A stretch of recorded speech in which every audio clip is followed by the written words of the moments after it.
ಸಾಕಷ್ಟು ನೀವು ವಿಡಿಯೋಸ್ ನೋಡ್ಬೋದು ಸೋಷಿಯಲ್ ಮೀಡಿಯಾನಲ್ಲಿ. ಹೊಸ ಹೊಸ ಗಾಯಕಿಯರೊಂದಿಗೆ ಅವ್ರು ಕೂತ್ಕೊಂಡು ಅವರೊಂದಿಗೆ ಮಾತನಾಡ್ತಾ ಅವ್ರ ಹಾಡುಗಳನ್ನ ಅವ್ರು ಹಾಡಿದಂತ ಹಾಡುಗಳನ್ನ ಆ ಹೊಸಬ್ರು ಹಾಡ್ತಾ ಇದ್ರೆ ಅದನ್ನ ಆಲಿಸಿ ಅದಕ್ಕೆ ಅಷ್ಟು ಒಂದು ಒಳ್ಳೆ ಮಾತುಗಳನ್ನ ಅದೆಲ್ಲ ಅವಶ್ಯಕತೆ ಇಲ್ಲ. ಅಂದ್ರೆ ಎಲ್ಲವನ್ನೂ ಸಾಧನೆ ಮಾಡಿದ್ಮೇಲೆ ಬಿಡ್ರಪ್ಪ ನನ್ನ ಅಂತ ಇರ್ಬೋದು.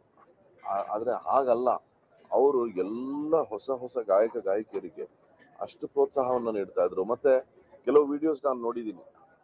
ಅವರ ಸಮಕಾಲೀನರು ಕೆಲವರೆಲ್ಲ ಒಟ್ಟು ಒಗ್ಗೂಡಿ ಕೆಲವು ಹಾಡುಗಳನ್ನ ಅದ್ರ ಬಗ್ಗೆ ಮಾತಾಡೋದನ್ನ, ಅಂದ್ರೆ ಪ್ರತಿನಿತ್ಯ ಸಂಗೀತ ಹಾಡು ಅದರೊಂದಿಗೆ ಜೀವಿಸಿದ್ರು ಅಂತ ನಾನು ಭಾವಿಸ್ತೇನೆ. ಇನ್ನೊಂದು ಅವರ ಹಾಡುಗಳನ್ನ ಇವತ್ತು ಕೂಡ ನೀವು ಕೇಳಿ, ಅದರಲ್ಲಿ ಅದು ಯಾವುದೇ ಭಾವ ತುಂಬಿದ್ರು ಅದರಲ್ಲೊಂದು ಮಾಧುರ್ಯತೆ ಏನಿರುತ್ತೆ, ಆ ಮಾಧುರ್ಯತೆ ಅದು ಕೇವಲ ಅವರ ಕಂಠದ್ದಲ್ಲ, ಅವರ ಹೃದಯದ ಮಾಧುರ್ಯತೆ. ಅದು ಅವರ ಹೃದಯ, ಅವರ ಮನಸ್ಸಿನ ಮಾಧುರ್ಯತೆಯನ್ನ ನಾವು ಕೇಳಿದ್ದೇವೆ.